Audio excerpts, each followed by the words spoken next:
Section 6-5, solving systems of linear equations using addition.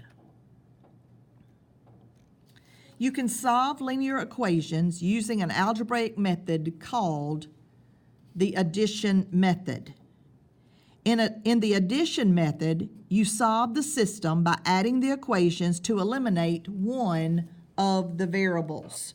So students, what you are doing is you are going to solve the system so that one of the variables eliminate each other.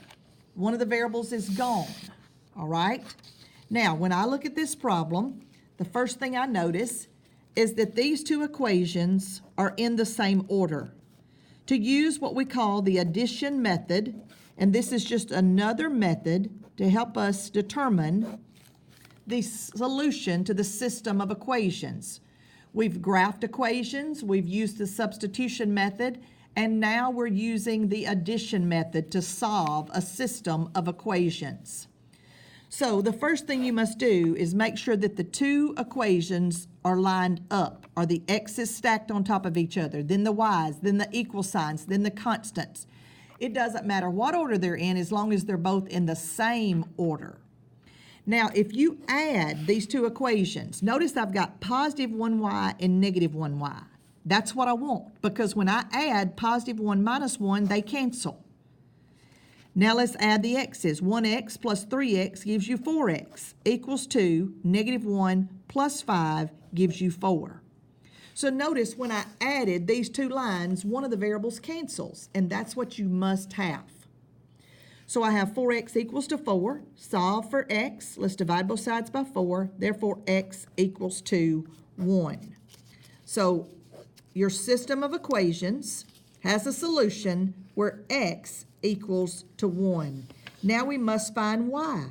In order to find y, we substitute what x is in the first equation back into either one of the original equations. So I'm going to take 1 and I'm going to plug it back into the original equation. So I have x plus y equals to negative 1. That's one of the original equations. Plug in x is 1. So I have 1 plus y equals to negative 1.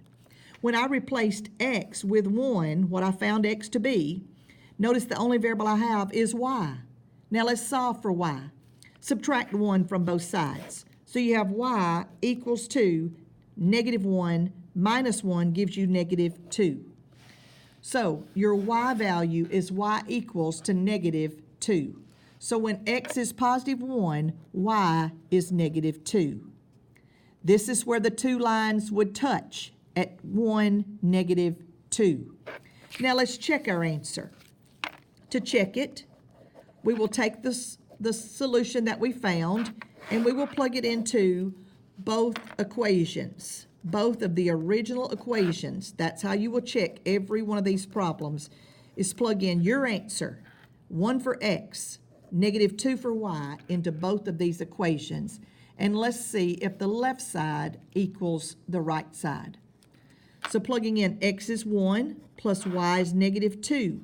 Does the left side equal to negative 1? Well, 1 plus negative 2 does give me negative 1 equals to negative 1. So yes, it checks out.